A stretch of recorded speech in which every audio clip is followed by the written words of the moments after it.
And we're live. Hey, everybody. Thank you for joining us on your night off. I am Alex. I am joined by my two best friends and co hosts, Walsh and Derek. Boys, introduce yourselves. Well, hello. I'm Derek. I am one of the co-hosts of Night Off. And Walsh, who is. Uh, that's me. I'm Walsh. That's you. That's this. It's this guy right over here. Right That over is there. me. Yeah. Yeah. So tonight we are going to be diving into our first podcast episode. And I thought a good place for us to start would be with a little bit of wrestling history, our personal wrestling history. Sort of what brought us into it, where our current head's at, what the current companies, who our favorites are, so on.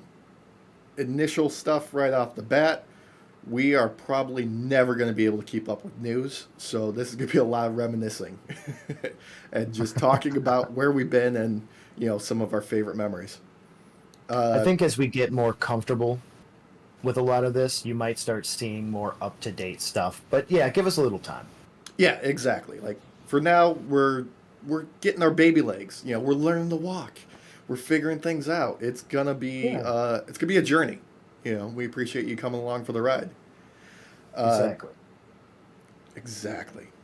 So, right off the bat, I wanted to go into like our very first memories, like the very first thing you remember anything about wrestling. And I'll kick us off because the very first thing I remember that anything wrestling related was back in like elementary school, I want to say. I was a little kid, maybe younger. And my neighbors across the street had the wrestling buddies. Do you guys remember those? The pillow dudes. Yeah, they had like I a do remember those. they had like a Hulk Hogan and an Ultimate Warrior one, and like I had no idea what wrestling was at this point. I'm barely conscious. I'm barely a person, and all I can remember about it is just like jumping off of a couch and like elbow dropping them like your Macho Man Randy Savage. Yep. And it kind of just like built up that curiosity in my mind of like, okay, what is this? Before I discovered it was like a live action Saturday morning cartoon show. Man, I remember those though. Those were pretty awesome.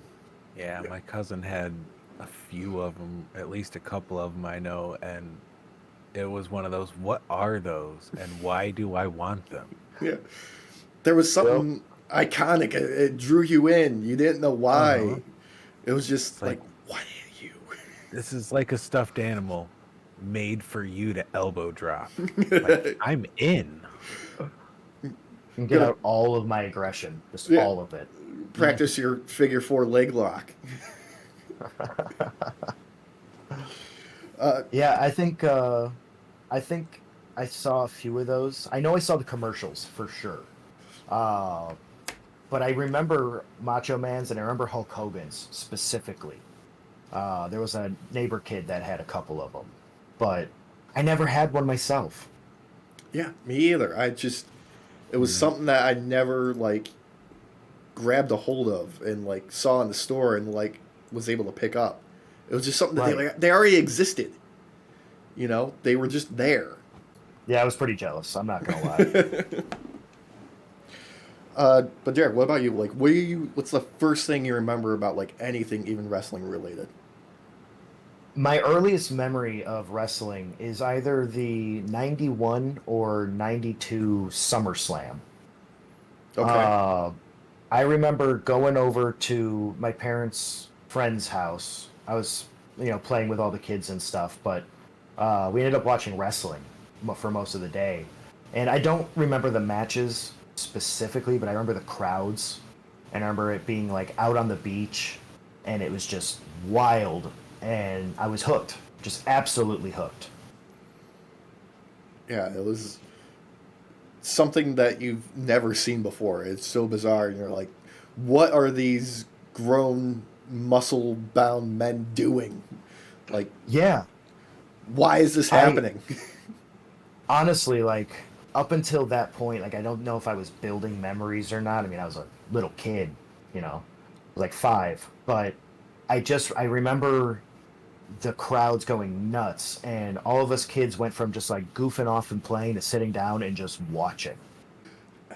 I don't know what it is about it. If it's like the noise, the presentation, the sort of just bizarre nature of what's happening that draws you in when you're a little kid, but it gets its hooks in you somehow like that. I think you couple the lights and the chaos of it all, and it's hard to not look away, especially early 90s and going into like mid 90s wrestling, because that's kind of when I started watching, and that was, I mean, that was a golden era. That was a golden era of wrestling going on right there. Yeah, it was so bizarre, unusual, and like it was still like relatively early in its like broadcasting days, where Yeah, like they had it on like regional TV, but it wasn't on a national level at that point. You know? right. And you could get away with a lot back then. A lot. Yeah. Jesus. And God, I remember so many times just being, because that was shortly before like the commercial aspect of it came out, where you had like Macho Man selling you Slim Jims. Right, right. Where they were drawing in alternate cash flows. Yep. Yeah. Walsh, what about you? What's your like first recollection? First recollection would be like little tiny kid at like a family holiday party at my aunt and uncle's, and I don't know if the parents had it on, if the older cousins had it on, but it was just on the TV when we were all just kind of in the living room doing our thing and just like, what is going on? Like, what is this? And from there, just being like, okay, well, now all of these giant muscle bound guys are fighting the GI Joes I have, so let's see what happens. Oh, that's awesome. Dude, you're describing like Sergeant Slaughter's character to a T. Pretty much, yeah. GI Joe Pretty came to much. life. But yeah, Oh, just like seeing some guy come out with this huge freaking snake around his neck, being like, what the Sam hell is going on here? oh man, Jake the Snake. What a fucking Right? throwback. That is quite the throwback right there.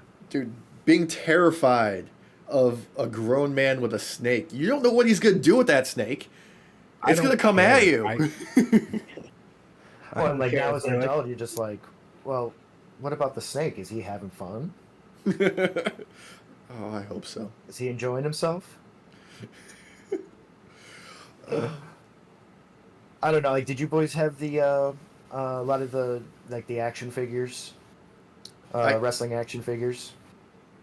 I don't think I had a lot of action figures, but I did have like the WrestleMania Super Nintendo game, where it Oh was like yeah, the Mortal Kombat like motion capture style, where they had like Undertaker, Doink the Clown, and like all of that yeah. madness, where like it was like Mortal Kombat, like summoning tombstones from the earth to smash somebody over the head with. I love my boy Doink. You I I love got him. had a couple of them. I remember we used to go to the little neighborhood garage sales, and for like a couple bucks, it was the whole rink with like the elastic band ropes on yeah. it Yeah, and a few guys, and I have no idea who they were or anything anymore, but it was fun. You just launch them like a slingshot at each other from both sides. And then watch them do the same thing on TV. Uh-huh. yeah. Oh yeah. I didn't get the ring. I had a few of the action figures. Like I had Hulk Hogan. I know I had Hmm. Macho Man. I had Undertaker, and I Yeah. know I had a couple others, but I don't remember who they were. But I never got the ring. I ended up using my Rock'em Sock'em Robots ring and ripping out the robots and just using that. That's brilliant. That's Yeah, some that's I, amazing. that's some like one of the ingenuity robots there. was already broken. Like you couldn't keep his head down, so it's like why not? Might as well use it. Yeah. Robot is tagging out. Yeah. Tagging in other robot. Oh man. Yeah, I had a few though. I didn't have many. I had more GI Joes and more Ninja Turtles than I did WWE. Oh yeah, dude. Well, I had so many. WWF at the time. Yeah, I had so many Ninja Turtles before Power Rangers came around. Then they became Power Rangers. Yep. Then it was Power Rangers for me too. Well, you know, Yeah, we were both into it as kids. yeah. Everybody wanted to be the Green Ranger. Seriously. I want the Dragon Zord still. Like, Still, let me just go to work in that. with I the flute. Do you boys remember the flute? Do you guys Yeah. remember when they did the whole like um sweepstakes thing to win one, where you had to What? have so many box tops and stuff and send it in, and you could get the flute and it would work. That Oh, was a my neighbor thing. had one. It was electronic. Yeah, it was electronic. You could like it, and you would you. I don't think you actually blew into it, audience, but you basically put it to your mouth and press buttons, and it would play the music essentially. And Yeah. I remember watching the show and wanting to do it so bad. And my parents were like, "No, we're not buying like 20 boxes of cereal so that you can get some stupid toy." Well, Thanks. number Thanks. one, I'm calling BS on that. That's totally worth it. But I don't Exactly. remember Exactly. this. I missed this. This I was something that remembered passed me by.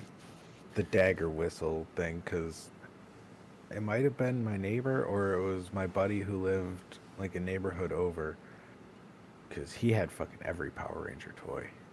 Oh man. Like all of them.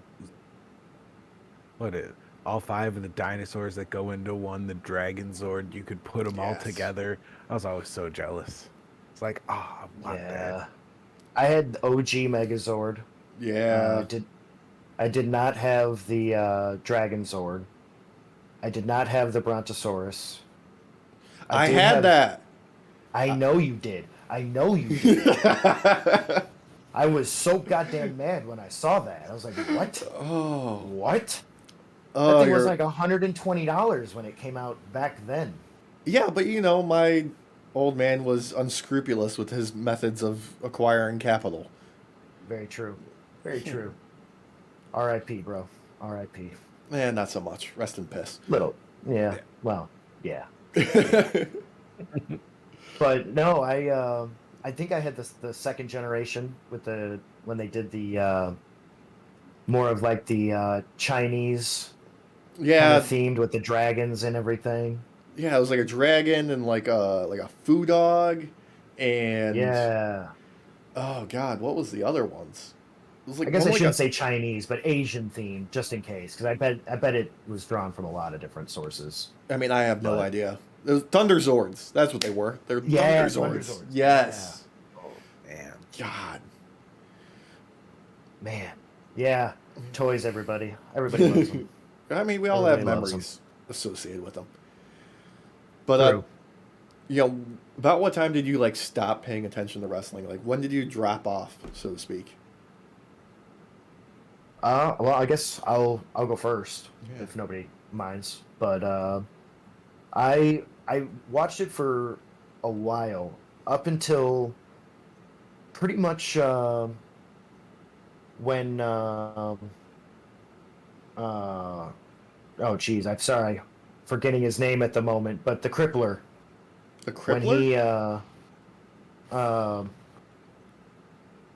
oh, this might end up getting edited out. Oh, Benoit? Benoit, yeah, Benoit. Sorry, audience. Oh, When he passed away and all of that craziness went down, we found out about it. yeah. That kind of just threw me off, boys. Like I was like, yeah, I don't know about this. I mean, And that's a reason to drop off, if anything. but otherwise, yeah, because I loved Benoit. He was one of my favorite wrestlers at the time. Uh, I mean, obviously you had Chris Jericho going on. You had X Pac. You had Triple H kind of in the height of his game going on, or going into the height of his game. And it just it kind of pulled me out of the storylines. Like It was too became real. real. It became too real. Yeah, it was Yeah. too real. Yeah. But what about you boys? I mean, I dropped off sometime during like the Attitude Era, I want to say. Like, Okay. I think sometime like after the WCW WWF like kind of merger happened, that's where I Oh yeah. fell off. Like I would, I think it was just what adolescence, puberty, like got distracted with other things. You're like, I'm not gonna sit around and watch this anymore. It was I understand that. captivating. Yeah, like it was captivating, but I just lost, I guess, interest. It was something that felt like too young for me. Maybe I had grown out of it. Yeah, I can definitely understand that. I mean, there was a lot going on back then too with TV and everything. Um, there was a lot of changes going on with how TV was being produced, the type of shows that were coming out. A lot of stuff you won't see like anymore, audience. Like they just don't make TV the way they used to. Not saying that's like a good or bad thing, but Well, no, uh, it's a completely different industry now of like how they operate. right, right. It's like there's no longer like oh, you have to do like 100 episodes of TV to get syndication, and that's the goal. Mhm. Now it's okay. Maybe you get a season two. Right. I mean, this is also like we're talking like the height of Cartoon Network with their Adult Swim days. Hmm. We're talking about the height of video games with the amount of releases and everything. Like this is like PlayStation 2 era. Like there was a lot going on for preteen teen boys. Just in general, yeah. I mean, there was an We had explosion. options. Yeah, fucking Pokemon showed up on the scene and took over the world. Yeah, and in many ways still owns it. Very much so. Oh, do you remember people walking off cliffs from the friggin' Pokemon game? Oh Oh God, man. I Yeah.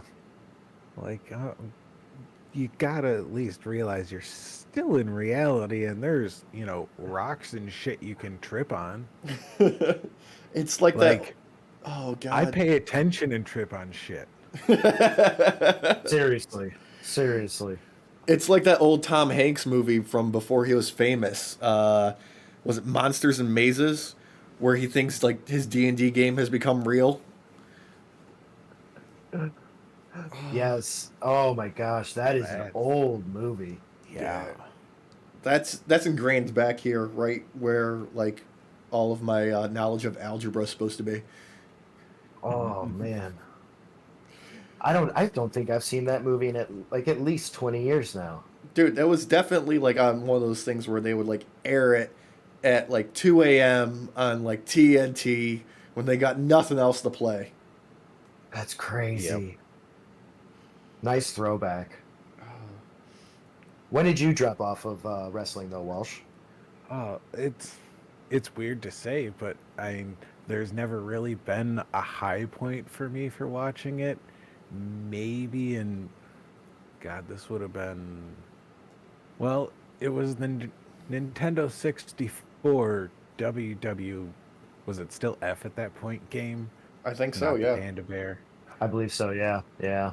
Yeah. But yeah, I played that on Nintendo 64 with Pat for a few times, and we were having fun, and I had no idea what was going on. Like, I understand wrestling, like, pin them for 3 seconds, but oh yeah, there's so much more to it. Like, wait a minute, isn't going out of the ring disqualification? No, you get time ambiguously. And as fast as the ref feels like counting. So I ended up like catching, what was it, on TNT back then? Oh yeah. So yeah, I remember like Kane and Mankind and Steve Austin, like that era. Like that I probably watched the most out of any besides, recently when it just being on. Which is Man, I remember when Kane came out. That was wild. That was wild. yeah. How long did you believe that he was the Undertaker's real brother? About a year, Yeah. at least, maybe two.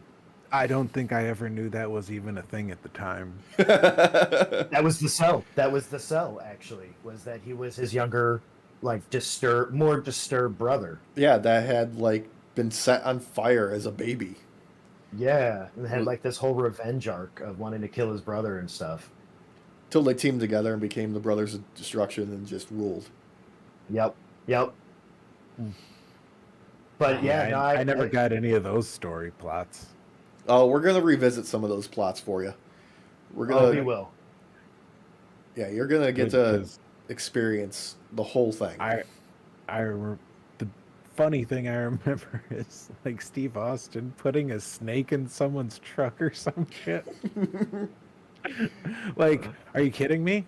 Like, someone did that to me and it was a safe snake, I'd still be pissed. Be like, not cool, man. Oh. Y'all remember when Vince McMahon's limo exploded? Oh God, yes. No. Yeah. Yeah, yeah. The best part was the build up to that. Like he's Uh-huh. walking through the backstage at I think it was Raw. It was a Raw show, and he's like all the wrestlers and the entire staff is lining the hallways, like looking all solemn and shit. Except for fucking Paul London, I think who it was, who was smiling like a jackass and got fired because of it. And he just walks to his limo, and then the fucker explodes. And then they had to undo it because of like 9/11 or some shit, like the next week. No, I think it was actually the Chris Benoit thing, actually. Oh, it was? Oh, yeah. I could be wrong, but I'm fairly certain it was the Chris Benoit thing. Yeah, he had to break the storyline of him being dead. They come out and do the well. It was mainly because first it.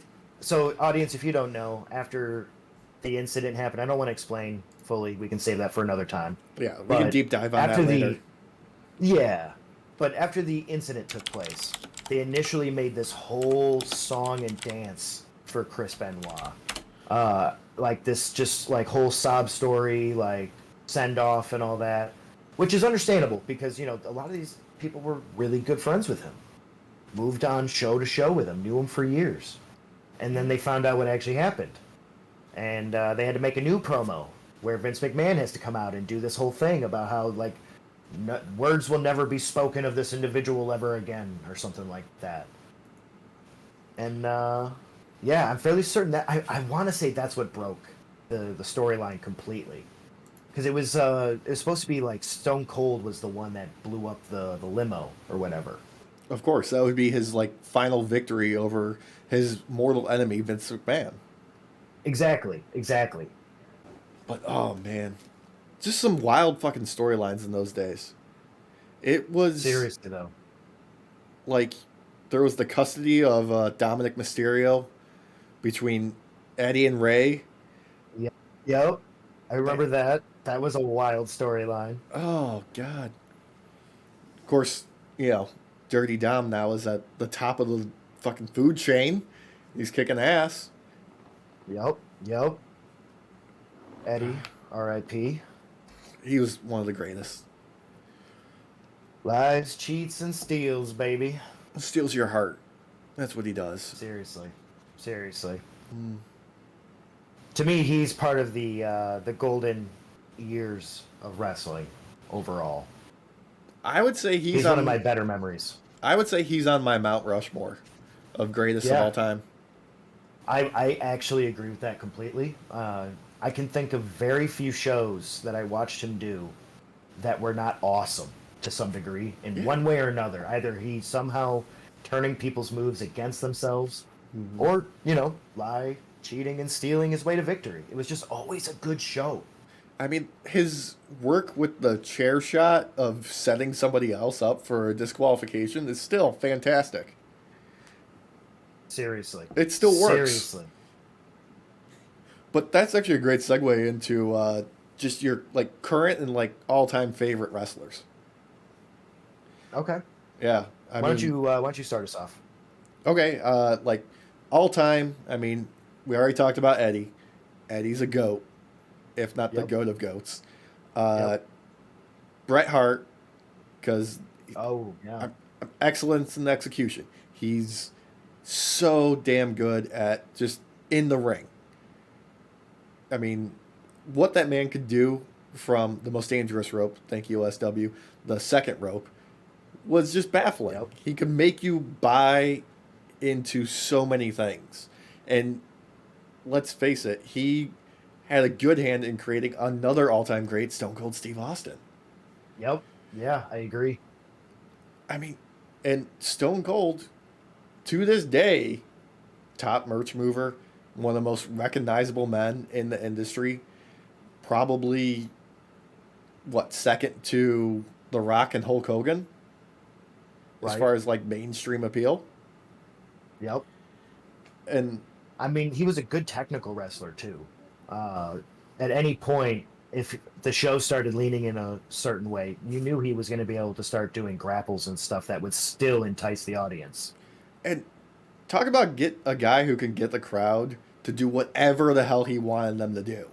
He could have them booing, cheering, laughing on a dime. He Yep. had master manipulation skills when it came to that. And fuck, he was just cool. He was the coolest guy to ever like exist during the Attitude Era. Like, who didn't want to beat up their dickhole boss for making them work late Yep. Yep. and then slam a beer? I mean, When he was good with the guys coming up too. Like he was good with trying to, raise the bar for newcomers into the ring too. So like he was just a great guy to wrestle against. yeah, unless you're Brock Lesnar and you're gonna take your ball and go home. But that's Yeah, true. that's everybody has their flaws. There's always a limit. Yeah, but like there's so many people that I want to like just put on a pedestal, like Ricky the Dragon Steamboat, right? The dude, Oh, wow. the premier babyface. Like the dude never Mhm. turned. And I wish he did because his real life name would have been perfect for an evil gimmick because his real name is Richard Blood. Oh my gosh. How It's been better. I So know. good. How do you That's not so use good. that? Seriously, that is so good. That sounds Well, fake. It sounds Oh, you can't just go with that though, because if you come at me and you're like, I'm Richard Blood, you're like, okay, Dick Blood. I'm here to make Like your it's- dick bleed. I mean, if anything, actually, that's even scarier, boys. I don't know about you, but I don't want a man that can make my dick bleed. It's Yeah, but terrifying. then you get them start questioning, like, wait, are you gonna make my dick bleed, or wait, does your dick bleed? 'Cause you should get that checked out. I am the dick bleeder. Oh, it's epic of disastrous proportions. But he could have made it work. I believe he could have made it work. Oh yeah, oh yeah. Oh. Like those are probably I mean- some of my favorites. For me, I mean, I love Macho Man. Macho Man was someone that Yeah. always drew me in. God. Talk Just about great. Go ahead. I was gonna say, talk about somebody who knew his character. Yeah, yeah. Like great promos all the time. The man was guaranteed to give you a great show in the ring. He knew when to lay down and let the other win. Like, and not only that, I mean, he was in Spider-Man. I mean, he was Bonesaw. Yeah. Bonesaw is ready. I got you for 3 minutes. 3 minutes, brother. Gosh, I just loved him. And outside the ring, like, yeah, he had his issues and all that. Don't get me wrong, but Mhm. like overall, like a good guy, just a good guy. And insane about his craft too. Like he had every detail of every match mapped out, written out, ready to go. Like he knew what he was going to be doing the entire time he was on camera. Yep. Just masterclass, like masterclass. Yeah. He Like- made it feel real. He made it feel organic. Now, I can't sit here though and not say Ric Flair. Woo! He's another one. Exactly. The Nature Boy. The Nature Boy. The man also great promos. Oh yeah. Also, during an era where promos could be anything, just anything. And starting in the days where that was your main ticket mover. That was how you got Yep. people to build up to want to see two guys fight. Like he knew how to get the crowd going.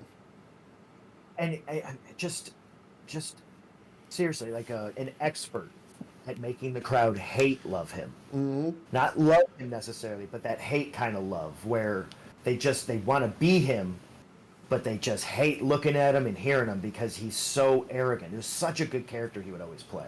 Such a good character. Too bad he's a trash person in real life. Yes, that's the downside there, though. Which is this in real life, he's a piece of shit. Which is a running theme with professional wrestlers of almost any era. Yes.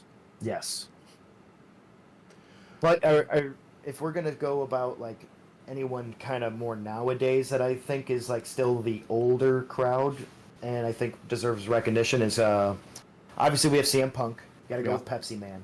Yeah, Pepsi Phil. But Chris Jericho.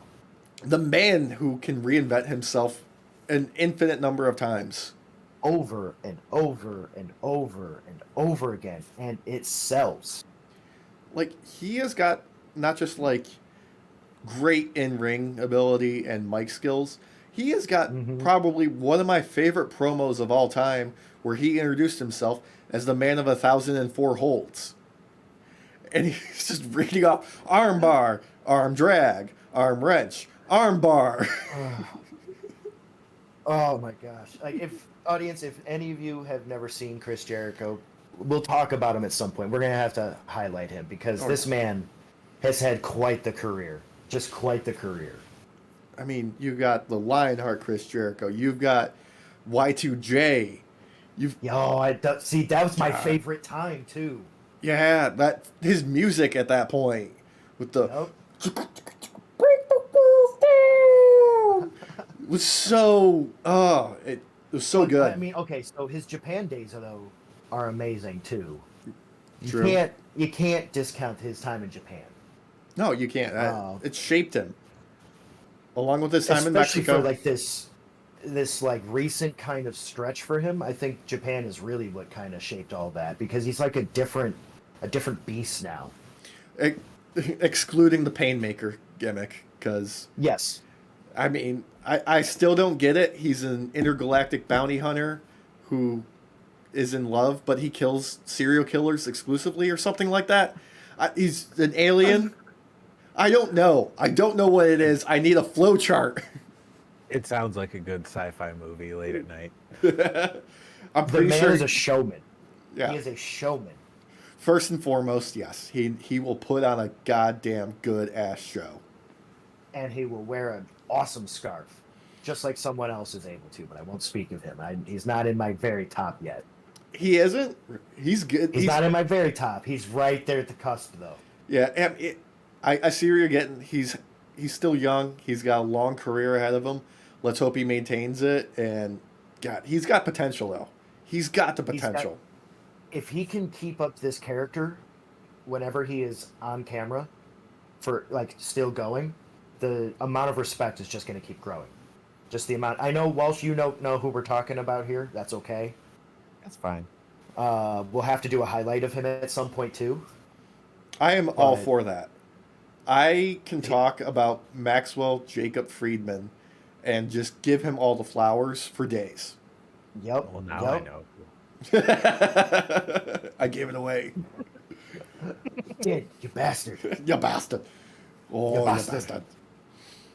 So Walsh, who would it be for you? Who are some greats for you?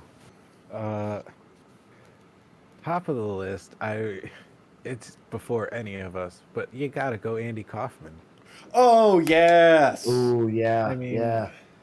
Wrestles an invisible bear, wrestles women out of the crowd, Heck and just yeah. the shenanigans, the whole rivalry he did with Jerry the King Lawler. Yes. Yep. Yeah. Oh, man. Like, just that goofy shit. Really, you could argue, like, the first mainstream appeal of professional wrestling. It probably had a hand in getting more notoriety in different crowds. Yeah. No, definitely. I think that was one of those things that kind of showed that you could bring different like worlds of entertainment together. Because nowadays you see people coming in. Granted, a lot of these people that come in and wrestle sometimes are horrible people still, but you get people from like the YouTube crowd. You get people from like movies and such. You get horrible reality TV star people coming in. You get But you bring musicians. people from different crowds, yeah, and they come in and you can expand the audience. Wrestling can be for anyone. Even former presidents.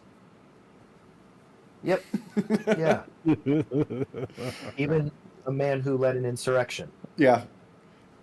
I believe he's in the Hall of Fame. Yeah, yeah. It's the only president I know that not only did try to self coup, but also tried to lead an insurrection. And the only president to take probably the worst Stone Cold Stunner of all time. Oh yeah, that was the weakest Stone Cold Stunner ever. The weakest. Oh God, what a big orange turd. But yeah, Just no. a fucking goatsy of a human being. But mad respect to Andy Kaufman. Like, he threw Yep. himself into it. Like, he lived every aspect of being a pro wrestler, an intergender pro wrestler. Well, I mean, if you think about it, the man was kind of made for it because he always played a character. Always. So he knew how to like walk in to some degree and just be a wrestler. Because he just had to be a character. He Yeah. could be anything he wanted. It was actually amazing to see him come in and wrestle an imaginary bear. I mean, people believed him. That's how real it was for a lot of these people when he came in. And he sold that neck brace that he earned from being in the ring with Jerry the King Lawler. Like, Yep. it was so good. The man was like an icon before there were really any other icons. Seriously. And also a throwback to the very early days of how pro wrestling got its start in America, where it would be a wrestler in the ring inviting people from the crowd to wrestle them. It's insane. I love it. I mean, we have seen some people decide to wrestle from the crowd that shouldn't be. We've seen what happens with that nowadays. There's a lot more restrictions on it, but I'm not gonna lie to you. If they had some like contest thing where you put your name in the hat and then you could win and wrestle and like come out from the crowd and almost like do a homage to that old style, that'd be awesome. I mean, I'm sure there's places in the South where that can be arranged. Dibs on the folding chair. I'll be under the ring with a baseball bat like Sting. I was gonna say I'm gonna pull out the table, and then you're just gonna be laying on it. Oh, little Orange Cassidy style. Yeah, yeah. Good old OC, man. He's Mad respect to him. he's moving up on my ranking as well. Like, his run with the international championship, fantastic. That, oh God, so good. I just, he's kind of like the Deadpool of wrestling, where he takes the piss out of it. No, that's There's Danhausen. still, well, Danhausen's the other one now too. Yes, which I love both of them. By the way, they're two of my favorites. Oh yeah. Actually, but the way that Orange Cassidy does it is just, it takes the piss in a very respectful way because everybody plays along, everybody knows it's like just a little joke, but it's so good because of the fact that everybody likes to play along, even the audience. And he can fucking go. Oh yeah, no, he's actually an amazing wrestler. Yeah. In real life, like his technical skills are out of this world. He's got a His, motor on him. He's got great cardio. He's got, what's the word I'm looking for here? He's got good ring awareness. Oh yeah, yeah, and he can play the show the way it needs to be played if it's not going the way they originally set it up. Like he's good to be on the fly. He's just an amazing wrestler. 100%. So we got some Andy Kaufman. Who are some other names that are bouncing around in there? Uh, I mean, not even for wrestling, but he's a terrible person. But Hulk Hogan, just because of like Suburban Commando, I that movie was so ridiculous in my childhood that like I loved it. It's so stupid. It's funny. That man patented the skullet. Like, seriously. He patented a lot of things. One of them being hot dog skin. I also credit that movie Disgusting. being good to Christopher Lloyd, though. Yeah, Yeah. that was Yep. like one of the times where Christopher Lloyd didn't look like he was already 80 years old. Right? Well, and I will give Hulk Hogan credit where credit is due, because he showed that a wrestler can get into the entertainment business the other way around. That's versus very true. becoming an actor first and then becoming a wrestler, because I think his movies were the first ones that actually made money where a wrestler was the main character. Yeah, I mean, there was that, but also like he was in Rocky. Yeah. Oh shit! I Yeah. forgot that. Yeah, Mhm. this is in Rocky 3. There's Rocky 3. Yeah, thank you. I almost said Rocky 4, but you're right. It's Rocky 3. Yeah, and like let's face it, like he was everywhere. Hulkamania was a real thing. He Yeah. had the market captured on everything. He marketed himself like Gene Simmons from Kiss markets Kiss. Like he put Hulk Hogan on everything he could. There was lunch boxes, there was blankets, there was freaking spaghetti-o knockoffs. It was I was everything. gonna say, if there was advertisement space, there was a commercial. Yeah. I remember so many commercials for a bunch of his toys, It and was just ridiculous. his toys. I mean, The man was everywhere. he knew how to make money, Yeah, he hustled hardcore. but also like I have seen footage of him wrestling in Japan, and Wow. it's Okay. more impressive than pretty much anything he usually did stateside. Like he could go, like he had moves, he could do stuff other than a leg drop. I was gonna say, because like he got very stale for me pretty quickly after a while. I know a lot of people our age growing up loved him and all that, and I did for a bit, but like there were other wrestlers who I thought stood out way more. I mean, he was kind of like how the legends are now, like where The Rock and all them only really have to wrestle six matches out of the year, typically. Look, Like, we're gonna have a whole episode dedicated to Hulk Hogan and just his lies at one point, because Thank he you. claimed, Yes. That's a long fucking show, man. dude, he once claimed that he wrestled like 400 matches in a year on like 400 different shows because of the time zone change between Japan and the U.S. The man knew how to That does lie. not count. That does not count. That's not how time works. I mean, I you wrestled Concorde backwards. jet, and you're going from L.A. We're not doing the math now. We're not doing the No, math now. no. Oh God. If anything, all he did was prove he's like maybe a few seconds older than many people because of how much he's been in the air. It's possible. I mean, Wouldn't that make you younger? Or younger, Or going rather. Sorry. faster? Thank you. Yeah, sorry. I meant younger. yeah, but all those think. pills and booze, brother, probably aged him back up. True. Oh, yeah. True. Yeah, no, it's technically younger because the farther away from the gravitational pull you are, the longer time is. Look, we're not doing the math, guys. We're not doing the math. Sorry. Hypotenuse. I think Derek Cosine. put some equations over our heads for this. Right. Oh. But I want to like follow up on some more current people too. Like, who are you watching like right now? Who's got your eye? Oh, who's? What are their names? Is it? I think is it Seth friggin' Rollins and his Yes. wife, who Becky just seem Lynch. to be like trying to one up each other with their outfits? Yes, that is them. Mm-hmm. Oh, I think that is hysterical, and laugh every time. They But are it's amazing. so great. Like Seth is like I think it was Kevin Nash who pointed out. He's like Seth is just a modern day Macho Man Randy Savage. Like his outfits are outlandish. His character is over the top in Uh-huh. that Macho Yep. Man style.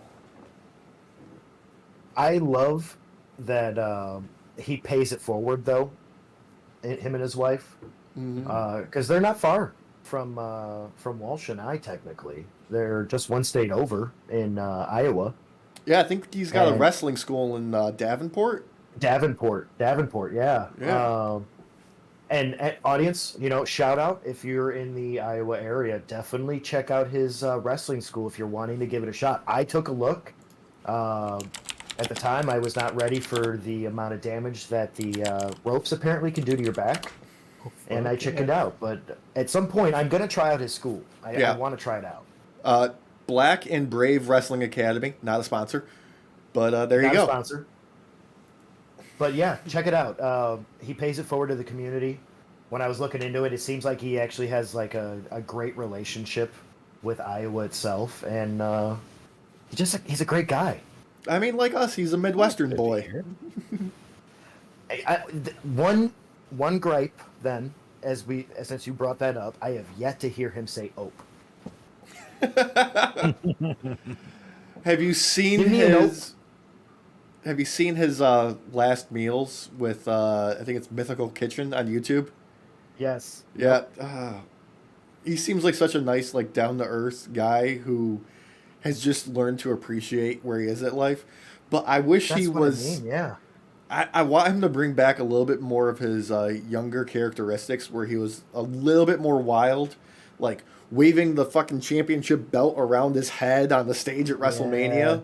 I want a little Doing bit a more of jumping that. somersault into like a jumping freaking like fist bump or fist pump Yeah, I want coming him. out. I want him to still be safe and all that kind of stuff. But I want a little bit more of that energy coming out of him. Still, I miss that from him. Yeah. But I mean, with the injuries and everything that he's sustained over the years, like Oh yeah, you gotta change it up sometimes. He can't be as wild as he used to be. It makes sense, but I get it because I miss the energy. yeah. You could We at all least bring the energy back. we all get old. Yeah, yeah. And I'm just gonna say this right now. I think Becky Lynch is a fucking riot. Yep. She is hilarious and takes some setbacks in stride, like her recent appearance on Celebrity Jeopardy. Oh I think yeah, I saw that. She's still hysterical. Yeah, I didn't get to see that. I'll have to watch it, but I just know that it seems like there are so many great women wrestlers right now, and they're they need to be seen more. I oh think like yeah. AEW and stuff is doing a great job already. Obviously, they can do better, They could do so much uh, better.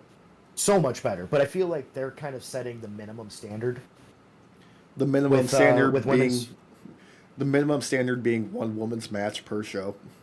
per show at a minimum, where you might get zero with WWE.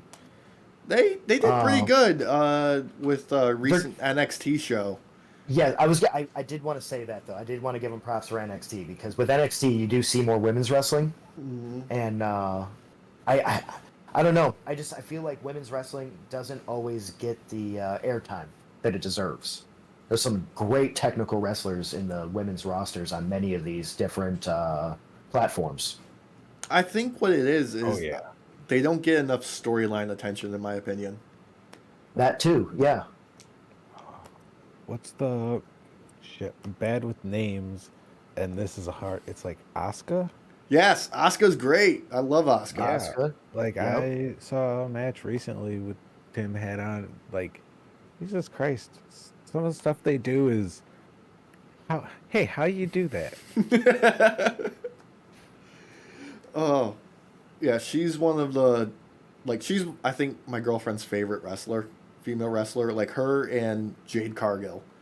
But I think that might Okay. just be like she wants to look like Jade, because who doesn't? Who The doesn't, right? She's in phenomenal shape. I'm on my way there to to look like her as well. So getting close, getting close. Yeah, but like speaking of like other like modern day like you gotta watch them.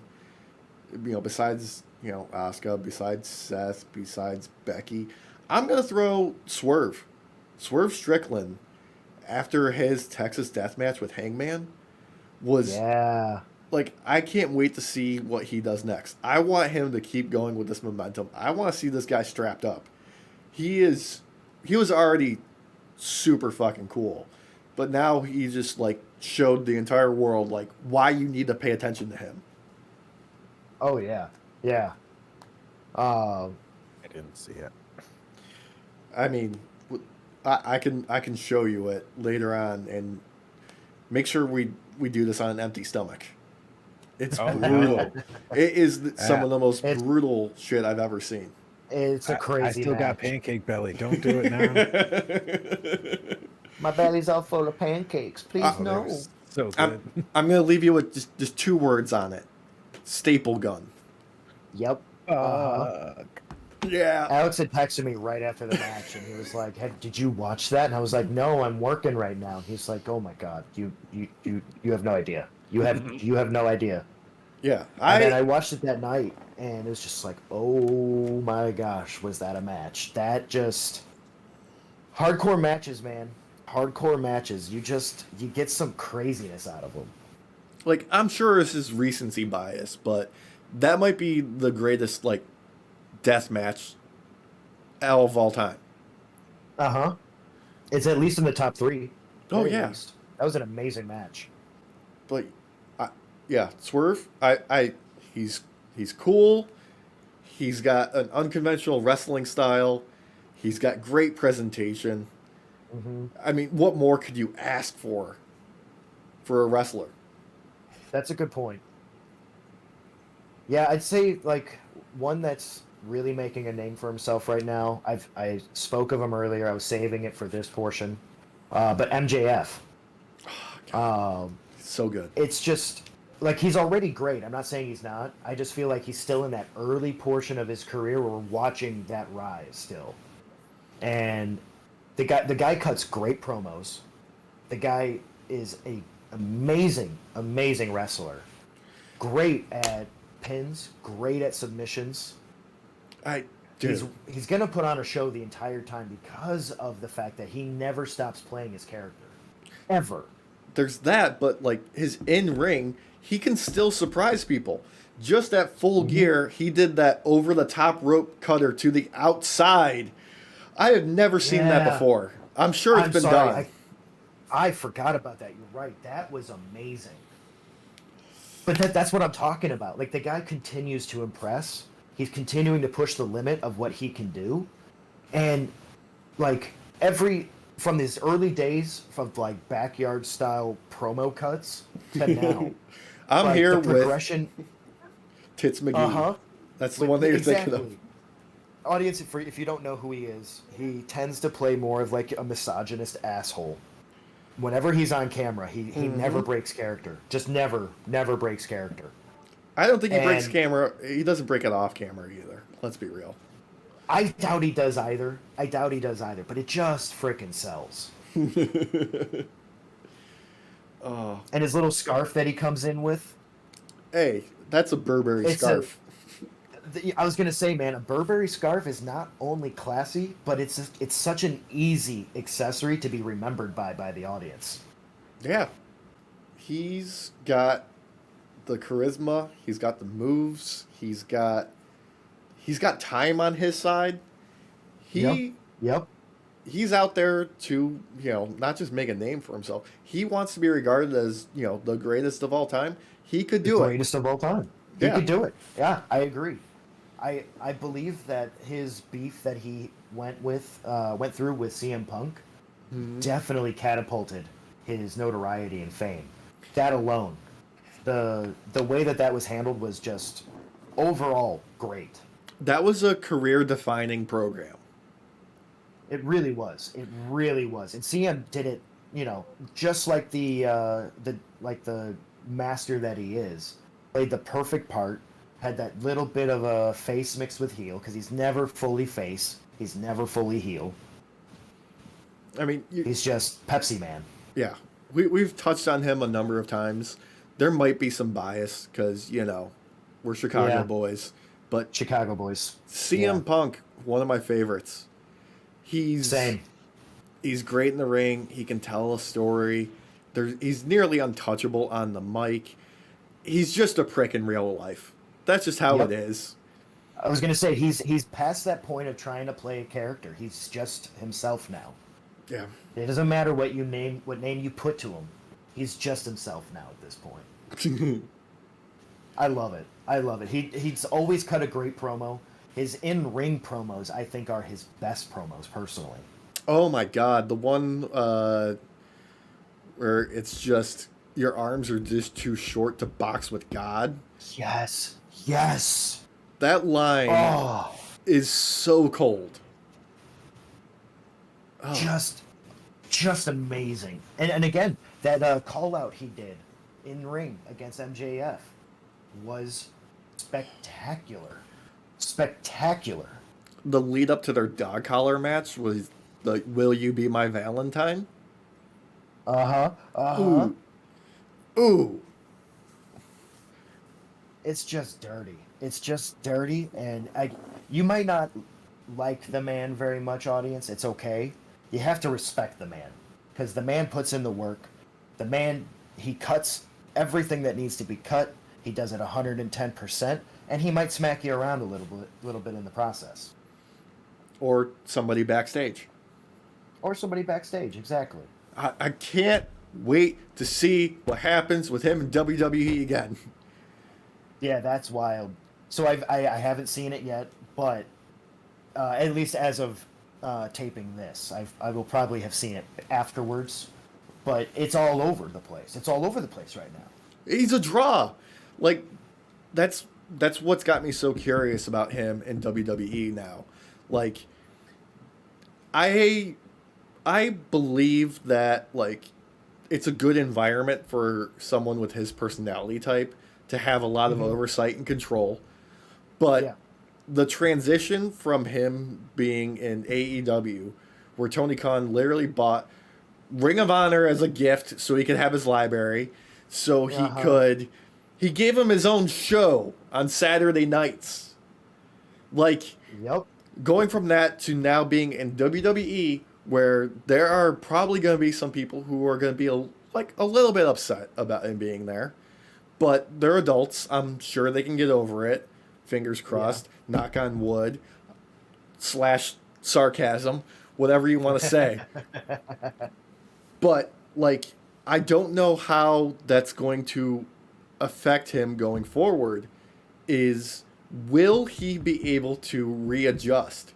Is he going to want to go straight for the title picture? Is he going straight for Roman? Is he going to go into a feud with Seth? Are they building toward, like, is there any storyline planned for him at all? Is he going to have creative control? I have no idea. Will he be let off the chain?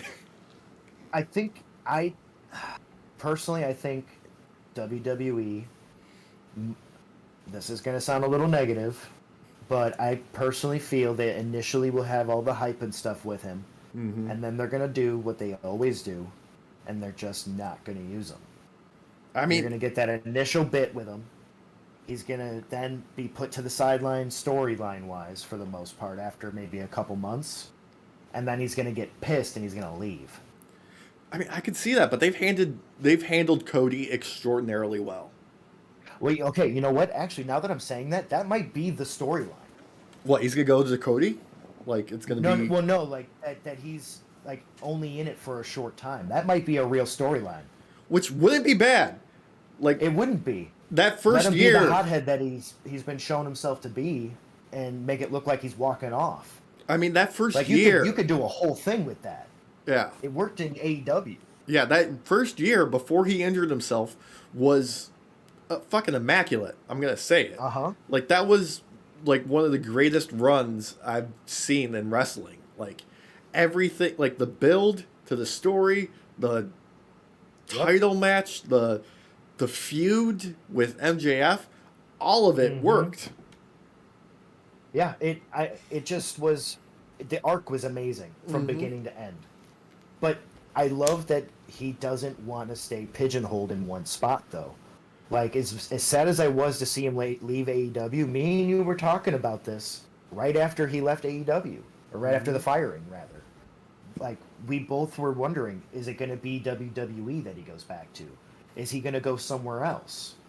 Like I think we both knew in our heart of hearts that he was going to go to WWE. Yeah. It just, the money is there, the audience is there. It crosses back over. I mean, plus you, like you said earlier, Cody's over there too. Cody's one of the original founders of AEW. And also, like, I'm sure he would have had the freedom he wants in, like, Impact, but Mm-hmm. nobody has the budget that WWE has.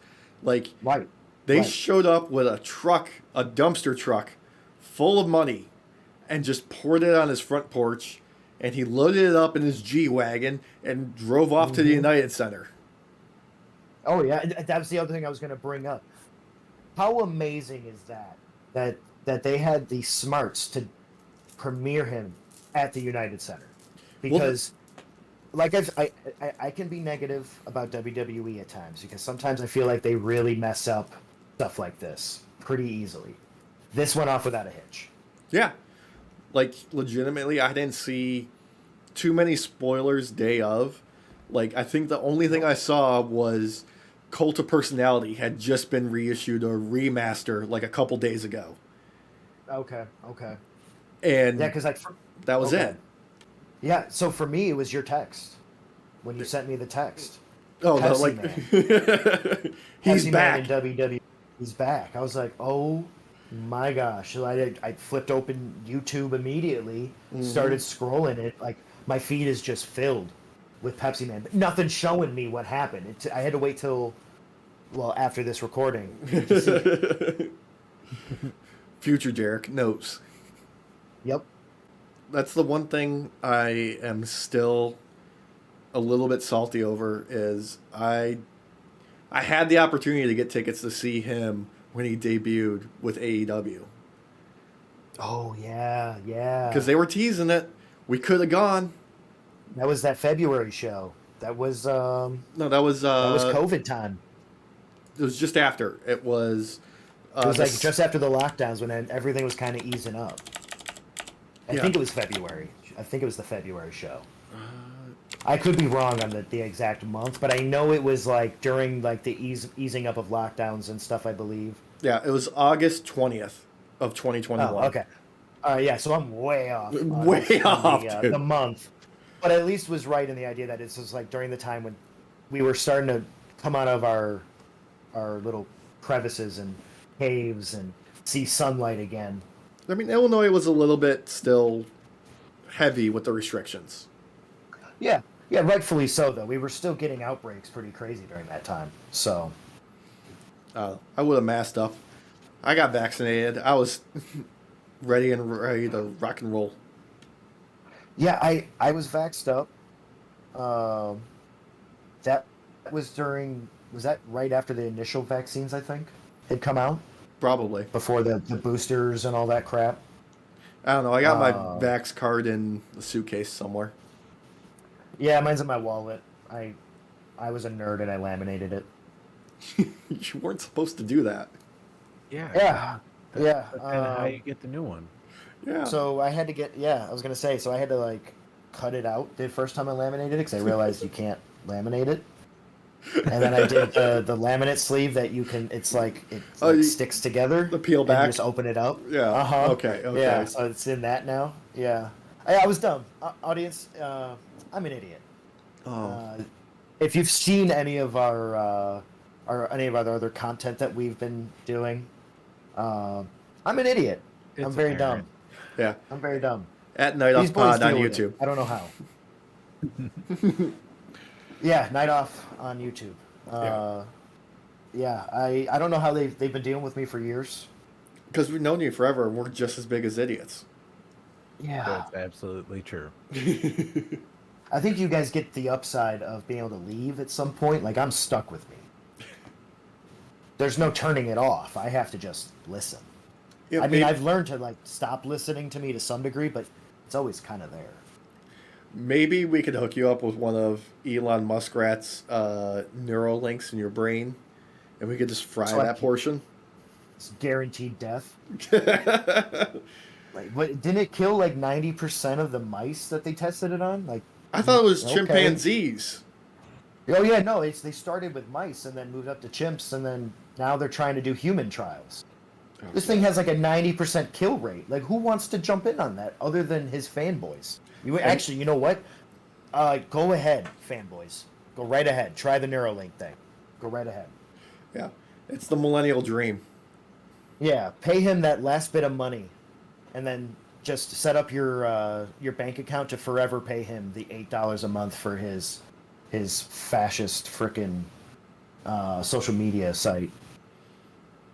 Oh, Twitter. Yeah, Twitter, X, whatever he's calling it now. I don't know. I haven't been on it since he took over. Yeah, no, I'm calling it Twitter. Yeah, I'm calling it extinct. At But least yeah, not at I, time of I recording. don't even But use it, but I'll call it Twitter. Then yeah, again, I still call it the Sears Tower. So it's always going to be the Sears Tower. I don't know yeah, who what is Willis the? is. I was gonna say, is it Willis or Yeah, whatever now? I yeah, don't know. It's Sears Tower sounds better. it does. It's ingrained in our brains. It's a core memory. Seriously. But yeah, I feel like this is a good place to start wrapping up. Uh, you boys Awesome. got want to go through any final thoughts you have?